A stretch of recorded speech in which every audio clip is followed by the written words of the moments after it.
as your paycheck grows, your ability to save will improve. Okay. And at that time, don't again up your lifestyle beyond what you need. That is the time to be disciplined. The extra money that you are earning should go into enhancing that saving, because the longer your money is working for you, the earlier you can retire. Your career is like a living, breathing organism, and building great careers requires nurturing them with strategic guidance. Hi, my name is Sawan Kapoor, and I'm India's leading career coach, also known as the Career Guy. Welcome to the Career Headquarters.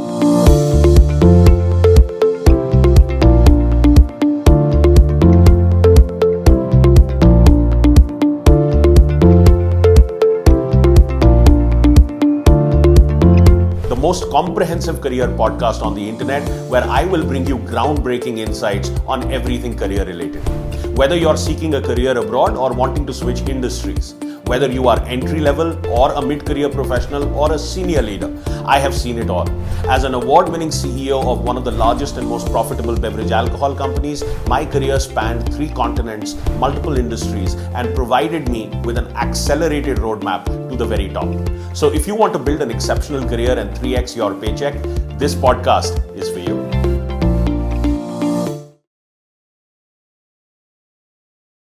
Welcome to today's episode of Career Headquarters, the most comprehensive career podcast. Hi Sawan, how are you? I'm very well. How are you, Deepa? I'm good as well. Are you excited for today?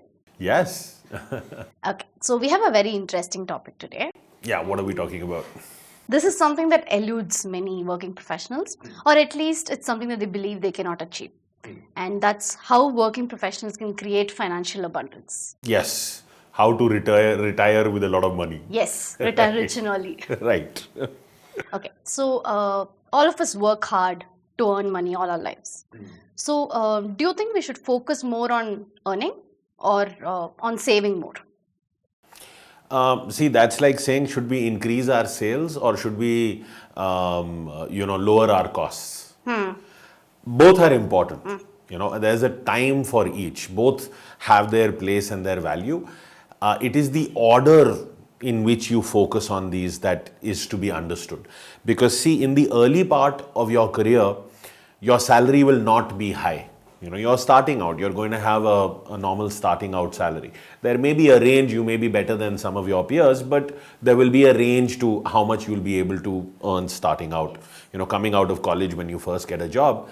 So the main focus at that point in your life has to be to increase your earning. Okay. But again, it does not need to be at the cost of savings. It needs to be at the cost of lifestyle. Right? Because at that point, most people don't have this financial understanding that they are building a nest egg. They've just gotten the freedom of having their own money and they want to experience the world. Do experience the world, but don't go overboard. Understand that saving is one of those habits that everyone needs to have. Right? Because money can be a great protection in times of difficulty. So as your paycheck grows, your ability to save will improve. Okay. And at that time, don't again up your lifestyle beyond what you need. That is the time to be disciplined. The extra money that you are earning should go into enhancing that saving. Because the longer your money is working for you, the earlier you can retire. And the greater your salary, the higher your earning, the more your capacity to save. And the more your capacity to save, if you manage it well, then the greater the returns that it will be able to provide to you. So the earlier you start, the more you are going to experience the compounding effect. And anyone who works in a job can build a second income through savings and investments. Because you don't need a side hustle for this. You just need a salary. If you have a salary, you can start investing, right? So, all right. So coming to investing, a lot of people don't understand how to invest, and it's very important to manage your wealth and to build your wealth. So how can one plan their finances for retirement? You don't need to understand investing to start planning your finances. You don't need to be someone who knows how to read the stock charts and graphs and understand price to equity ratio and all of that. You don't need to go that far, right? You need to be able to ask the right questions. Okay, you need to have some basic financial acumen. I was in that category, and I've been an investor for over 25 years. I've built a healthy portfolio because, I knew what were the right questions to ask. How should I plan my finances? So the starting point is, what is your current net worth? And your current net worth is all of your assets minus all of your liabilities. Okay, so everything that you own that has value, take away everything that is an outflow that you have to pay off someone or give something that is a drain on your money. That net balance, that's your net worth. Okay, and what is the amount of passive income you want to live on in X number of years, say when you retire? Okay, so how many earning years do you have left, right? Now, if you have X number of earning years left, what is the average rate of return, the interest rate that you will be able to confidently achieve on your investments in the long term? Because from this, you have to take away the rate of inflation, the rate of how money loses value, right? When there is too much money chasing too few goods, then inflation sets in, right? So that is something that you need to understand.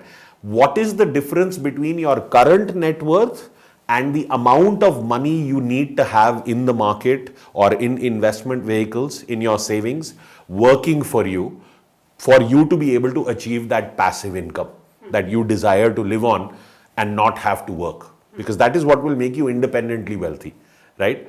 And in how much time will you be able to save that money? So these are the questions that you need to ask. Start building an understanding of the markets, of stocks and bonds and market limited debentures and mutual funds and SIPs and accounts, the different types of schemes and the government programs that are out there, insurance products, fixed income products, equity based products, risk levels. Because please understand, to do this, you don't need courses or you don't need to read books. Though both of these things are good only. I mean, if you take a course on, understanding financial planning, personal financial planning, or you read a few books on understanding the subject, that will serve you well.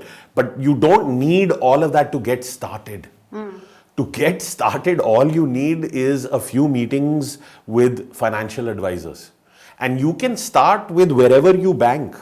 So if you have a bank with ICICI or HDFC or IDFC or RBL or Kotak Mahindra or any of these major banks, right? SBI, Canara, HSBC, all of them have an entire division that is dedicated to financial planning.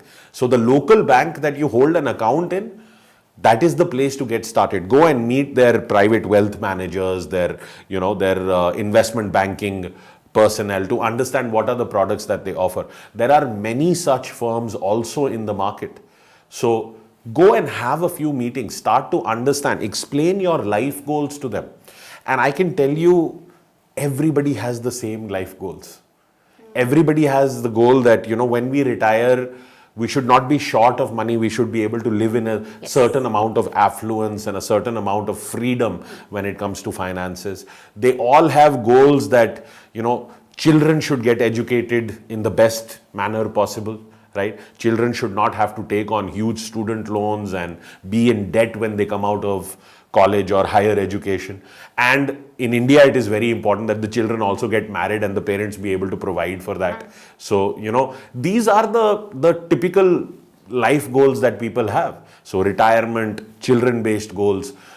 They will have some goals around travel. They want to experience, going around the world. They'll have some goals around real estate. They want to be able to build, their primary home or a secondary home for certain people. So go and talk to a financial advisor about all of these different, life goals that you have. And what are the best vehicles and the best investments that can enable these goals given the amount of time you have left. See, best time to plant a tree was 20 years ago. It would be great if you got started with your first paycheck. But if that hasn't happened, then you can't keep crying over spilt milk. Yes. The second best time is now. No. Yeah. So, So you explained investing, and you've also explained what happens when your money works for you. So how can one increase the income that they're making? see, money is the outcome of the value that you provide. It's as simple as that. And, money is directly proportional to the complexity of the problem that you can solve, or the complexity of the opportunity that you can help decode. See, in every company, in every industry, in every single business function, at every level of experience, organizations has certain needs. Okay. Now there are two types of needs that a company can have. They can have ordinary needs and they can have extraordinary needs. Ordinary needs are needs that you will find on a job description. This is what job we want you to do. Extraordinary needs are the needs that go beyond the job description. So, you are a unique individual. Each person is a unique individual, right? And they have a unique combination of skills and talents and education, experiences, knowledge, and qualities. When their uniqueness, what they bring to the table, overlaps with these extraordinary needs, these needs that go beyond the job description, that is where they can start hoping for a multiple on their salary, a 2x, a 3x, a 4x or greater on their salary. The more complicated the need that they can solve for the organization, the higher the salary bracket they can play, or the higher the salary expectation can be. Now, when you align yourself with those extraordinary needs, two things are happening. One, you have to have the competencies to be able to solve that problem. And two, you need to convincingly market yourself to the company, right? That is how you will increase your income. But this is not the complete picture. There is one more very important element, and that is the element of wants. Okay, I use this word wants. What aspects are needed to be successful? So by using the word wants, I'm referring to the soft cultural factors. The culture that you require so that you can fit in well. Because when you're in the right culture, you will get a supportive environment to work in, right? But when you are not in the right culture, then the culture will prevent you from playing at your very best. And this again is a very common problem, because people don't know how to screen for the culture of a company without joining them. That's a ground reality they only come to experience after they have joined the job. And I read recently in a survey, 72% of people, after they take up a job, are disappointed with the job. That's almost 3 out of every 4 people. It's a very high percentage. So, some people work very well in a calm and composed culture. Some people can work and handle a crazy and chaotic culture. And there are many more, things to be said here. Your value system really has to align, because when the value system is in alignment, then there is less politics. Your ability to handle the politics is also superior, because you're looking at the world from the same value system, right? So you have to take action, because knowledge is not equal to application. 2022 can be your year. We are now living in this new normal. We've gotten used to living with COVID. Omicron has come and gone. Delta has come and gone. All of that has happened now. So if you want to take control of your financial reality, then please understand, if you are able to solve your financial problems, a lot of other problems in your life are going to automatically solve themselves. So, all right. So we got a very interesting question while we were doing one of our earlier Q&A sessions. So it goes like this. There's a person who's 45 years old and he needs 5 lakhs a month to retire. Yes. Yes. So he wanted 5 lakhs a month to retire, and he was currently earning 3 lakhs a month. So he was asking if this is achievable. Yeah, I remember this gentleman. He was 45 years old and he said that he wants to retire in 15 years time. He wants to retire at the age of 60, and he was late to the investing game. He hasn't started. And at 45, he's, awakened to understanding that he should start putting money away, which is a very real world scenario. I'm sure a lot of people can relate with this. By 45, life becomes quite real. You're married, you have children, you have responsibilities, there is school fees to pay, there is, money to save for their college, their marriages, your retirement, all of that becomes very real.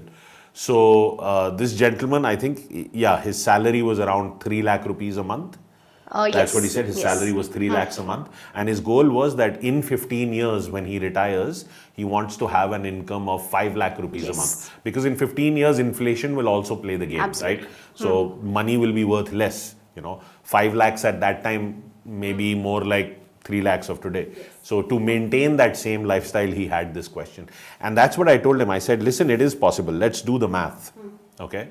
And this is one permutation and combination, one scenario of many ways of achieving this, right? So I said, okay, you have 15 months. 15 months is 15 years. You have 15 years. 15 years is 180 months, right?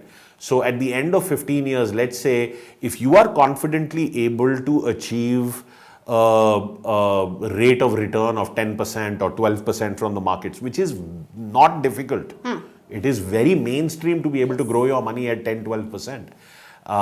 Then at the end of 15 years, if you have put away 1.5 lakh rupees per month or 50% of your salary, right? Keep the rest for your home expenses, school fees, petrol, this, that, all of that, right? Live for a certain amount of time in your life in a manner that will not be acceptable to a lot of people, so that you can live the rest of your life in a manner that other people are not able to live. Right?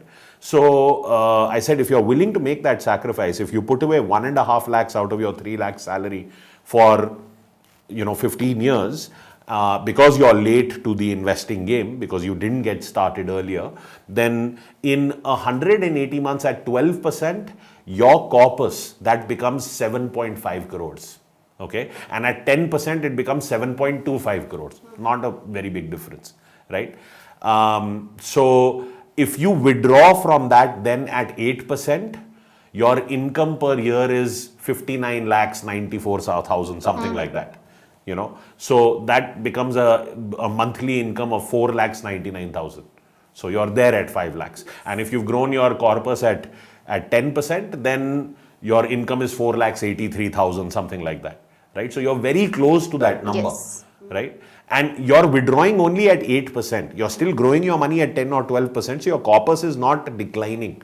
And given the laws in India, this is a corpus that you'll be able to leave for your children. Right? If you form the right trusts and the right estate planning and all of that, you'll be able to leave that for your children. Right? So the corpus remains with you.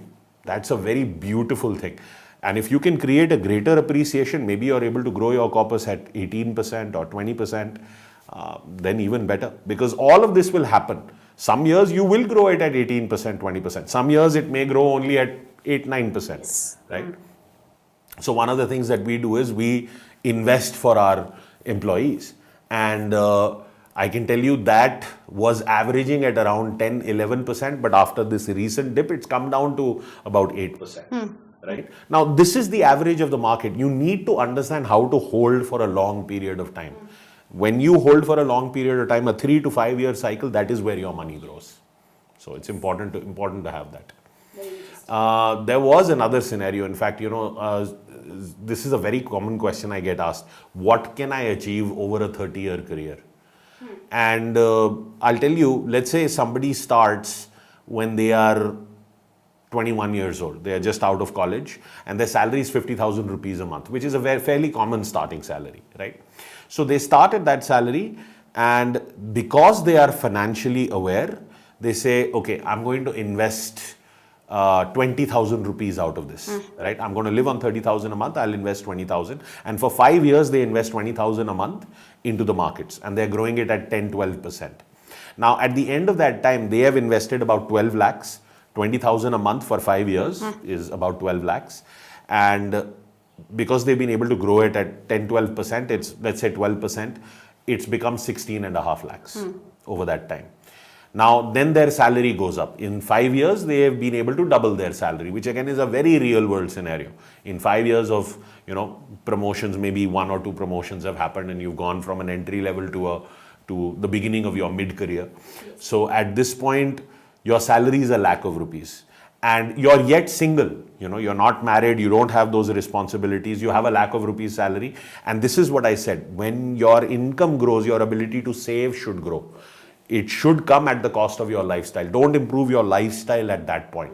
If you have that discipline, the manner in which you will experience the compounding effect is phenomenal. So at that point, with a lakh of rupees salary, this person continues to invest, let's say, 50% of their income, 50,000 rupees in the markets for another 5 years. Okay. But remember, they have that 16.5 lakhs also. So they roll that over and now they are making this investment. So at the end of this 5 years, 50,000 into 12, that gives you 6 lakhs, right? 6 lakhs a year is what you're investing for 5 years. So that's 30 lakhs more that you have put into the markets. 30 lakhs plus your 16.5 lakhs, now compounded total is playing at 70 lakhs plus. Okay. So in 10 years, you're sitting on a corpus of 70 lakhs.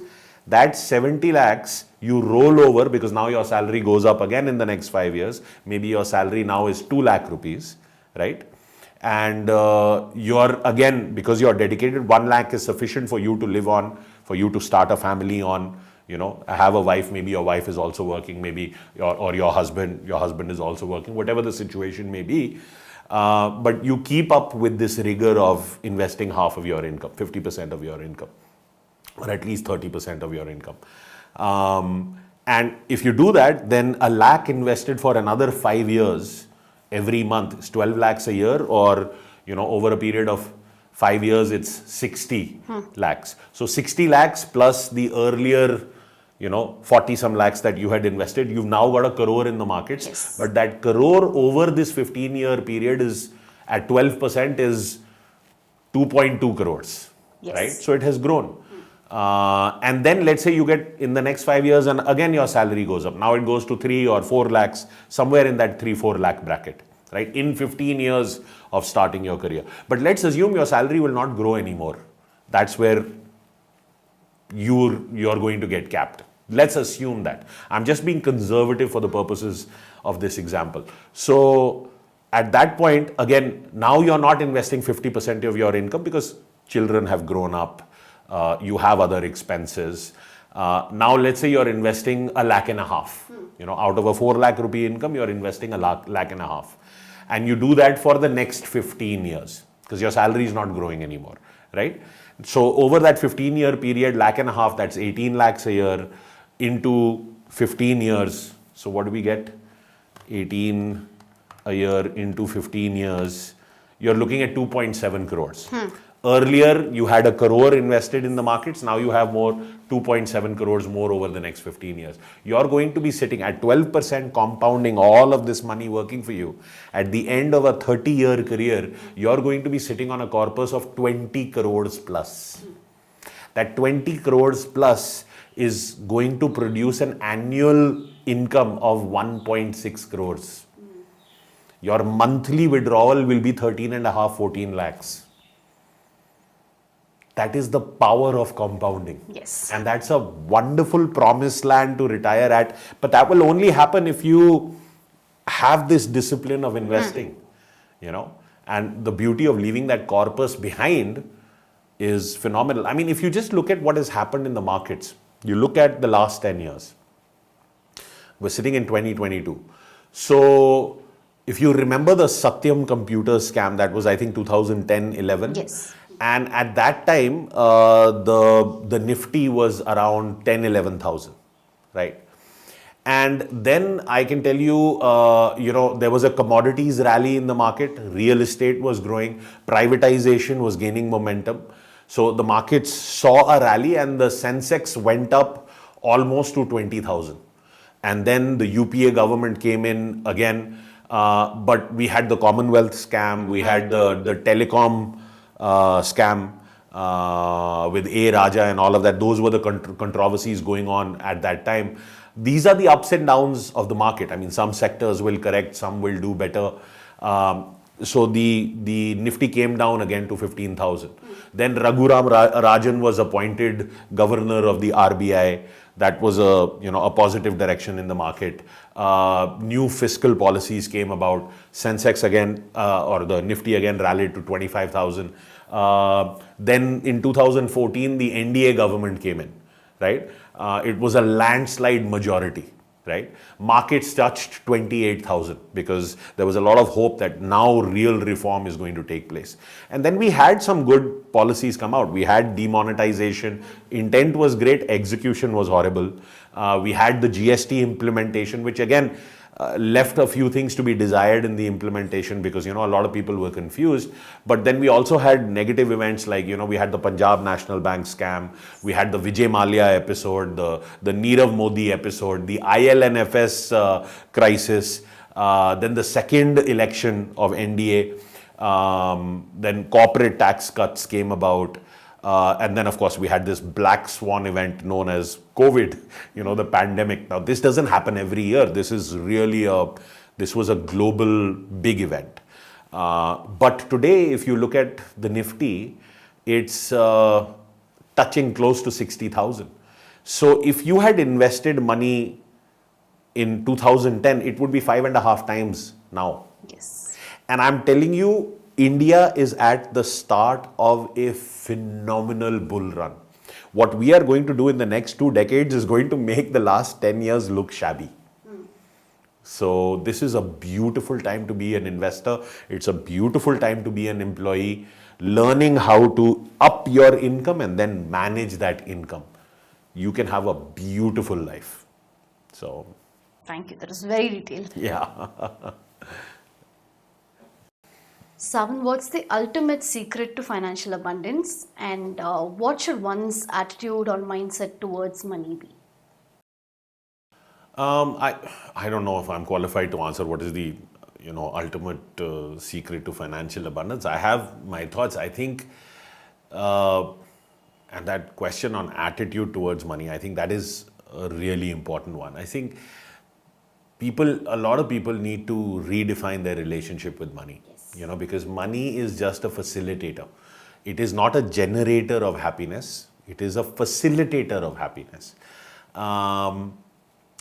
See, money is not everything. Money cannot buy health. Money cannot buy happiness. It cannot buy time. It cannot buy relationships. But in difficult times, money can be a superb protection, right? So, there is this statement, money is not everything. I just want to tell the whole world, please don't use such philosophical statements before you have money.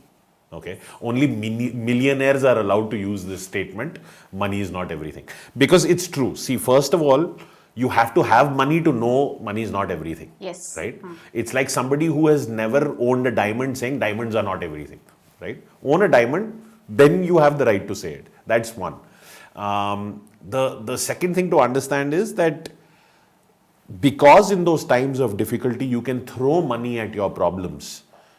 You will not be able to be everywhere all at once, yes. Right? So money can facilitate a lot of convenience. While money can't buy health, it can buy health insurance, right? So it is important to understand it can buy life insurance. It can do those things, those layers of protection for the people that you care about. It can facilitate all of those things. Difficult roads lead to beautiful destinations. I don't know of a single successful person that has not had a difficult past. And I want, people who have good intentions to be rich. Because without money, your good intentions are not going to have a great impact in the world.